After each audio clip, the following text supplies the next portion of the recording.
president of Concerned Women for America, the nation's largest public policy women's organization. We are here today to strongly oppose H.R. 5. This bill is in no way helpful to women.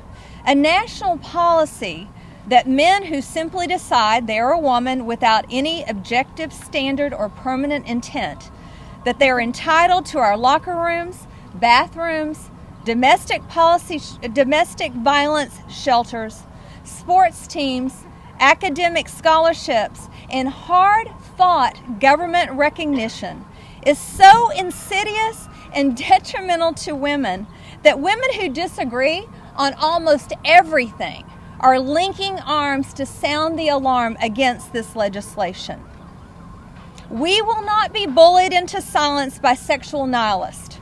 If we don't stand together, then the gains that women have made in business, in government, in academics, in sports, in every area will suffer. The most vulnerable women in prisons, women in domestic violence centers and homeless shelters will be the ones most at risk. CWA, Concerned Women for America, believes that women are uniquely created with intrinsic value. We're not willing to concede it to any group who wishes to appropriate our identity. This is an important issue. And again, like I said, this is so important that you have seen really an historic moment in which women on the left and on the right have been willing to link arms and set aside all those other issues that we don't agree on for the moment in order to come together to protect women, to protect very vulnerable women. And so with that, I would love to introduce to you my friend Kara Dansky, who's an attorney, and she's a board member for WOLF, the Women's Liberation Front. She is very courageous, and I'm so grateful for her leadership. Welcome. Good morning. My name is Kara Dansky, and I'm on the board of the Women's Liberation Front, and I am deeply grateful to Congresswoman Hartzler for having this event and for inviting me here today. To be clear, I am a lifelong Democrat and a proud feminist. I am certain that the people here with me today profoundly disagree with me about many issues. But we are together here today to take a strong stand for the rights. Why don't you go ahead and wait till it's going and then start over. Start over? Yeah, just start over. Yeah. Thank you. Wait. Just a second. They want to hear you. We want to hear you. Good morning. My name is Kara Dansky, and I'm on the board of the Women's Liberation Front. I am deeply grateful to Congresswoman Hartzler for having this event and for inviting me here today. I'm a lifelong Democrat and a proud feminist. I am certain that the people here with me today profoundly disagree with me about many issues, but we are here together to take a strong stand for the rights, privacy, and safety of women and girls, all of which are threatened by the so-called Equality Act. To be clear, the Women's Liberation Front stands firmly in support of women who love each other in whatever form that may take. Among our ranks are many lesbians, some married, and many bisexual women, and we stand firmly in support of those women. We also stand firmly in support of complete reproductive sovereignty for women and girls. The Women's Liberation Front calls for the complete abolition of gender. What the so-called Equality Act would do is to reconfigure sex to include the ill-defined and nebulous concept of gender identity. There is no way to both do that and also protect women's rights for 3 reasons. 1, the word woman means adult human female. Women have been fighting for our rights as women for thousands of years. For example, the 19th Amendment states, "The right of citizens of the United States to vote shall not be denied or abridged by the United States or by any state on account of sex." As the men who excluded us from the franchise at the dawning of the Republic knew, the word sex has meaning. 2, women and girls fought hard for sex-segregated spaces, and we are not giving them up. Not long ago, there were no such things as women's bathrooms, locker rooms, or changing rooms. Women had nowhere to go in the public sphere away from males. This is part of how men were so successful at keeping us out of public life. As long as the epidemic of male violence against women continues, women have the right to demand separate spaces from males regardless of how they identify. 3, The notion of defining sex to include gender identity has material consequences for women and girls. Over the centuries, our society has created schools, scholarships, dormitories, business loans, and other concrete benefits for women and girls, precisely because we had been excluded from the public sphere for so long. For example, Ohio University has a scholarship called the Mary Ann Healey Memorial Scholarship, which is restricted to full-time female business students. This scholarship, restricted to females, is named in memory of my aunt, who was murdered by her husband over 30 years ago. It is for women. But if the so-called Equality Act is allowed to pass, scholarships like those named for my aunt will no longer be allowed to be restricted to female students. Democrats care deeply about equality, freedom, and civil rights. Those values are part of why I became and remain a Democrat. Democrats were the ones, after all, who got the Civil Rights Act passed in the first place in order to end the vile and immoral scourge of racial segregation. So I am speaking here today directly to my fellow Democrats, especially women. Madam Speaker, please reconsider your commitment to this bill. Thank you for having me here today. And with that, I would like to introduce Congressman Roger Marshall, a physician from Kansas. Thank you.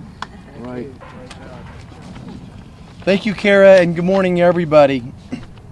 32 years ago this month, almost to the day, I stood with my medical school classmates in front of family, friends, our professors, and mentors. We took an oath that included the following words: in whatsoever houses I will enter to help the sick, and I will abstain from all intentional wrongdoing and harm, especially from abusing the bodies of man or woman, bond or free, especially from abusing the bodies of man or woman. During those 4 years of medical school and then 4 more years of residency training, our mentors modeled how to empathize with patients, no matter their situation or personal beliefs. We were taught to show compassion and tolerance, respect to everyone.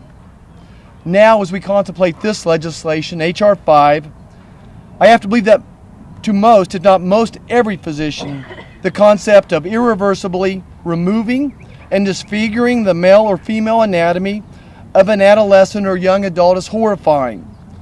It's unthinkable and in contradiction to our Hippocratic Oath. And speaking as a physician, to do this without parental involvement and consent is beyond even consideration. I still believe that most every American believes parents should have a major role in their underage children's medical decisions, especially elective, permanently scarring procedures. Doing anything otherwise is irresponsible for that young person. If we want to say we truly care about them, we must do what is right by these people, not what makes us feel good. And finally, I have to add this: for physicians and nurses to lose their medical license for refusing to do this is incomprehensible and, in my opinion, unconstitutional. This indeed might be the most irresponsible, least thought out legislation I've seen in my very short tenure here in Congress. Thank you so much for listening. And now, if you'll allow me to introduce a great congressman from the state of Ohio, one of my best friends, a congressman who stands up for life and family every day, fighting for our freedoms, Warren Davidson. Thank you all so much for your interest and attention here, and it's just an honor to stand here with so many just heroes who defend liberty in our country. And you know, the founding of our country is centered around liberty. That our founders recognized we were endowed by our Creator with certain inalienable rights, that among them are life, liberty, and the pursuit of happiness. In the Bill of Rights, religious liberty is protected. This Equality Act does not protect that. In fact, it attacks it.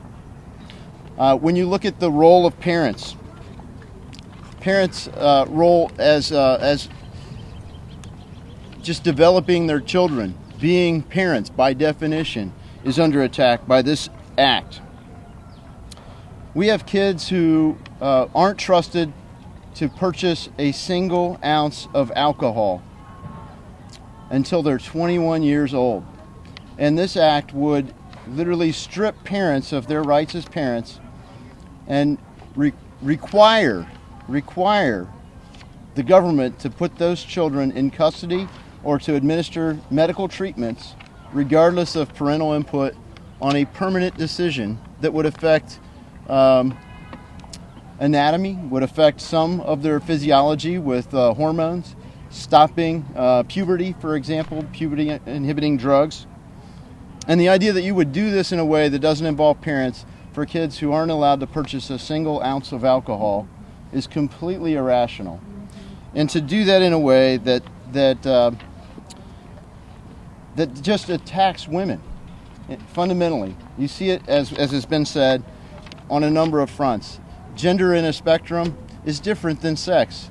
14 or so characteristics define the difference between a male and a female.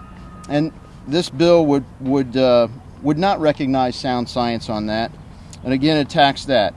You see this in my home state of Ohio. A Cincinnati family had a daughter. The case is complicated and the details matter, but the fundamental issue here is a teenager who was a female, wanted to become a male.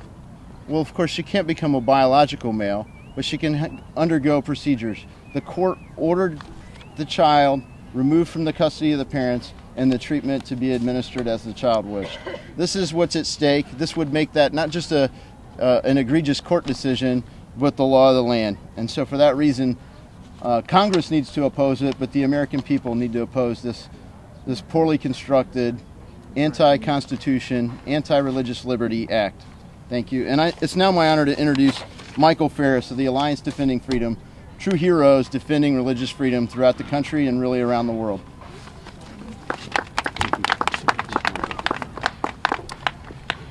Good morning. I'm Michael Ferris of Alliance Defending Freedom, where I serve as President, CEO, and General Counsel.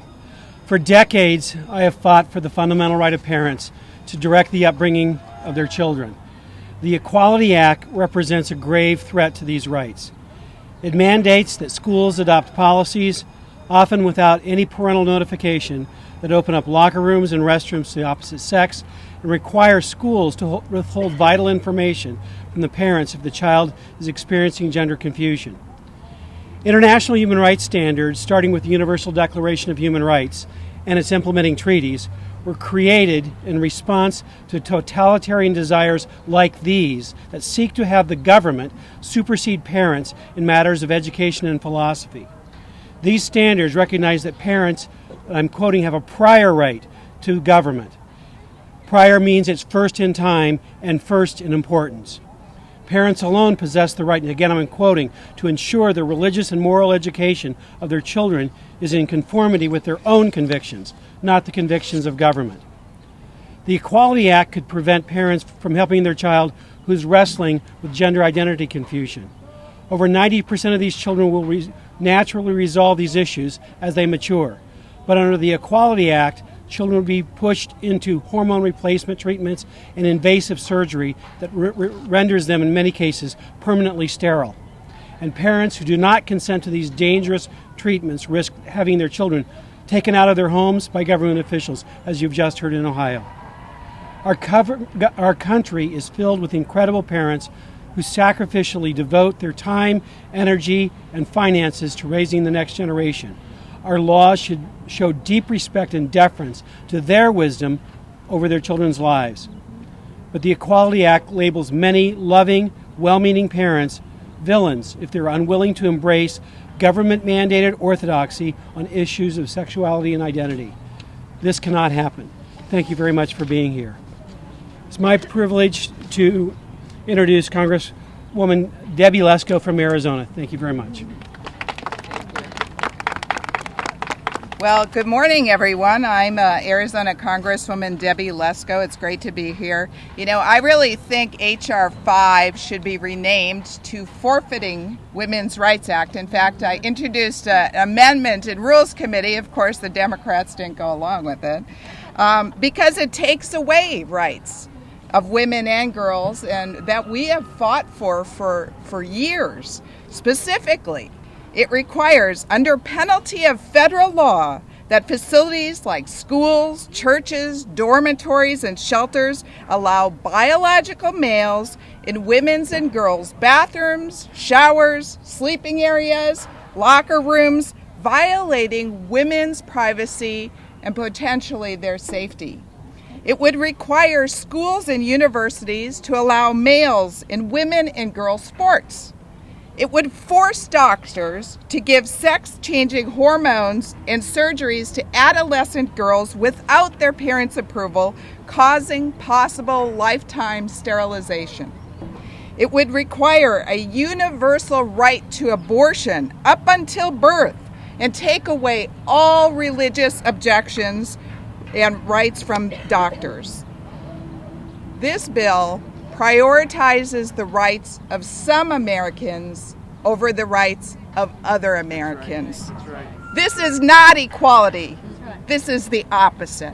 Thank you. Thank you. And thank you. And I want to introduce my friend and great Congresswoman Carol Miller from West Virginia. Hey, Carol. Good morning, everyone. I am Carol Miller.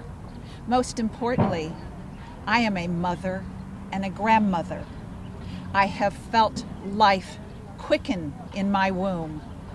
I value human life, and I know that our children are our most precious gift from God. This legislation, being pushed by liberal Washington Democrats, is just another example of giving a disingenuous name to a horrible bill. You've heard my colleagues discuss many of the disappointing results of this bill and the damaging effects that it would have on all of us. And one of the most unconscionable components of this bill is how it devalues life. Under the Inequality Act, my liberal colleagues want to create a universal right to abortion, right up to the moment of birth. And not only that, they want to force you, the taxpayer, to pay for it.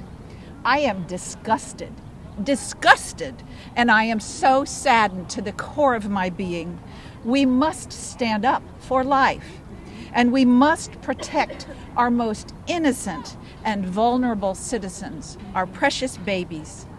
Thank you so much. And I now want to introduce my friend, the Honorable Marilyn Musgrave with Susan B. Anthony List. Thank you, Congresswoman, very much. Thank you, Congresswoman Hartzler, for leading on this issue. And all that have spoken have had incredible comments. I just want to reemphasize, deeply hidden in H.R. 5 are provisions that could drastically expand abortion on demand. The definition of sex discrimination is expanded to include pregnancy, childbirth, and related medical conditions. But pregnancy is already protected under the Americans with Disabilities Act, categorized as a short-term disability. So why is this provision here? Because related medical conditions have been interpreted by the courts and the EEOC to include abortion. And the bill clarifies that related medical conditions must receive equal treatment, meaning instead of protecting the civil rights of vulnerable unborn children in the womb, this bill puts abortion on equal footing with childbirth. For proof of their intentions, look no further than the Pro-Abortion National Partnership for Women and Families, whose analysis of H.R. 5 says, and I'm quoting, "Women would also be able to challenge denials of reproductive health care," end quote. And of course, that's code for abortion. The backdoor effort by abortion advocates could supersede decades of pro-life policy on the state level. It could also force healthcare providers to participate in abortion regardless of their moral objections.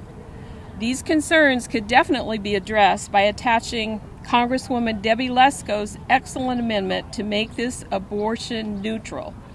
But the Pelosi Democrats in the Rules Committee refused to allow consideration of her amendment. This is a dangerous bill. Without the Lesko amendment, anyone who believes in the rights of the unborn child should vote no on H.R. 5. And I am honored to introduce Congressman Jody Hice from Georgia, a champion for religious liberty. Thank you so much, and thanks to each of you for being here today.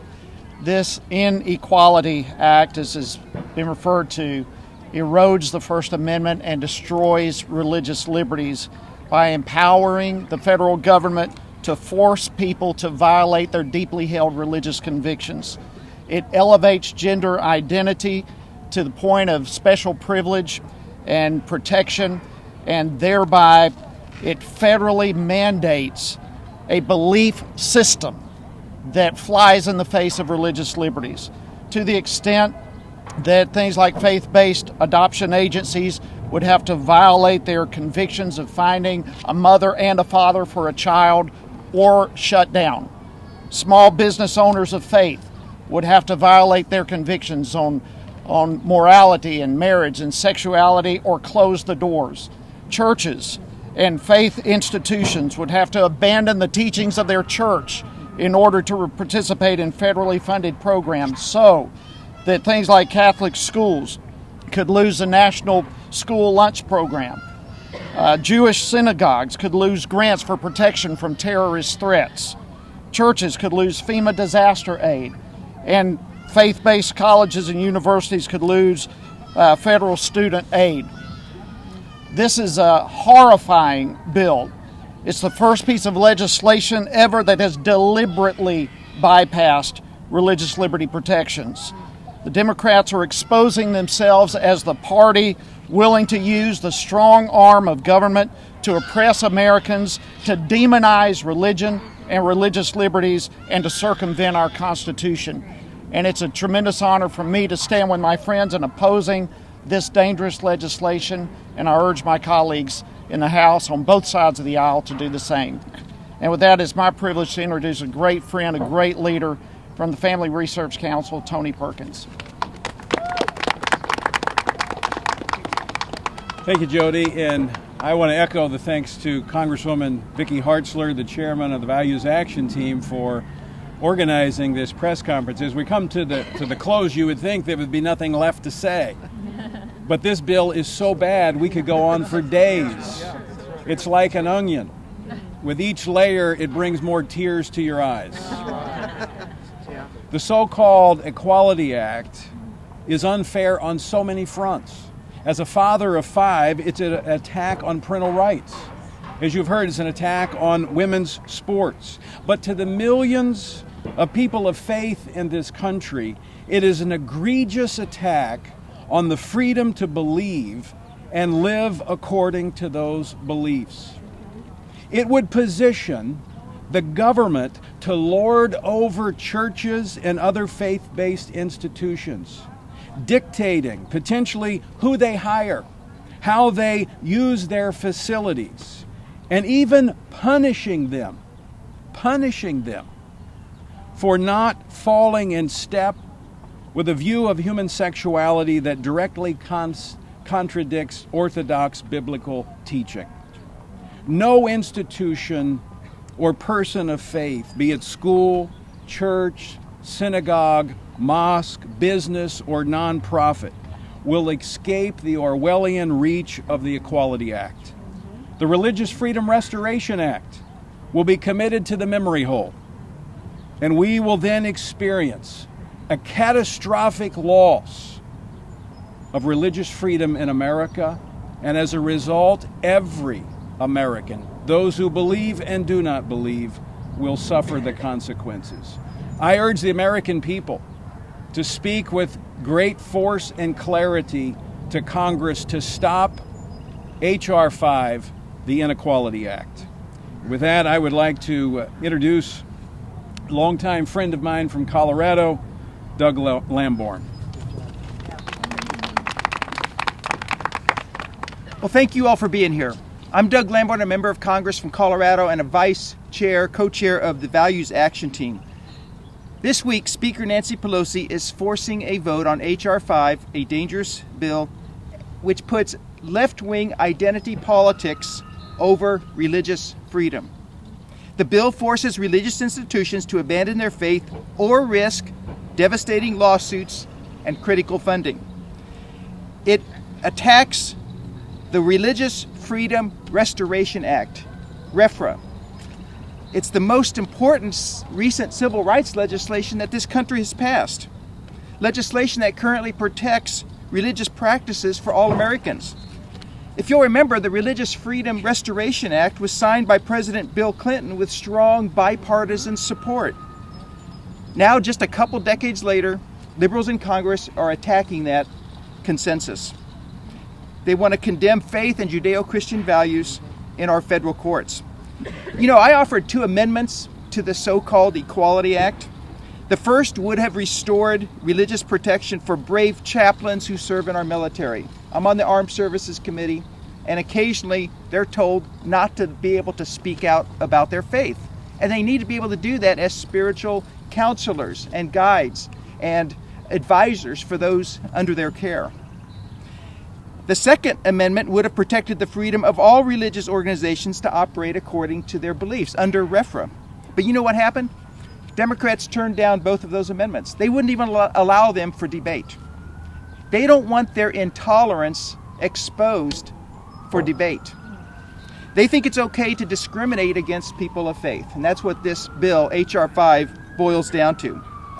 So let's work together, all members of faith who are being discriminated against and shown intolerance by this legislation need to fight H.R. 5.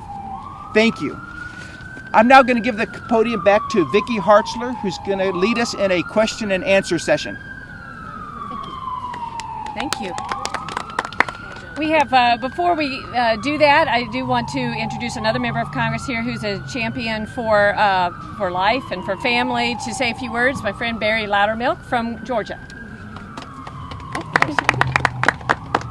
Thank you, Vicki, and thank you for leading this press conference today. I want to share with you a story that happened to me yesterday as 2 young ladies came into my office who were not from Georgia, but they just wanted to stop by and visit.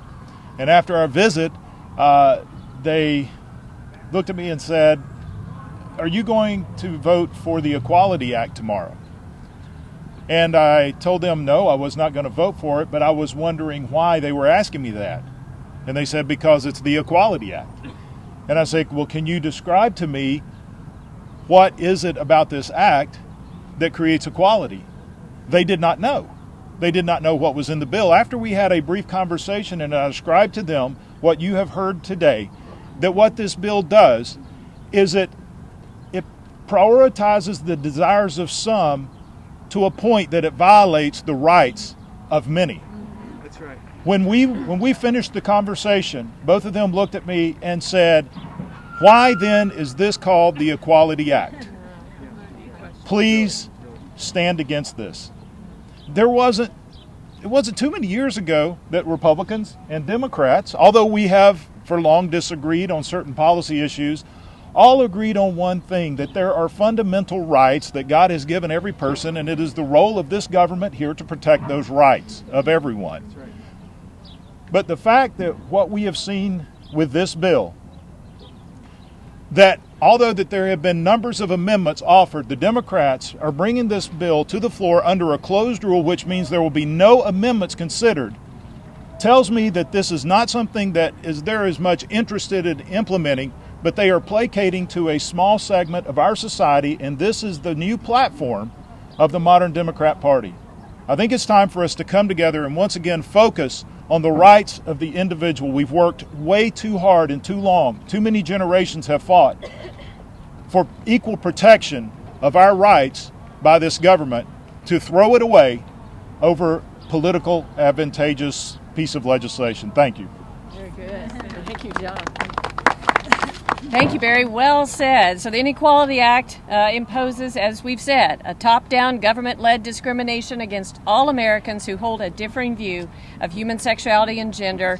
It punishes everyday citizens, silences free speech and viewpoint disagreement, and discriminates against people of faith. And so a vote for this bill is a vote against parents, it's a vote against women, it's a vote against doctors, it's a vote against educators, it's a vote against children. And now we are happy to take any questions that you may have. Yes.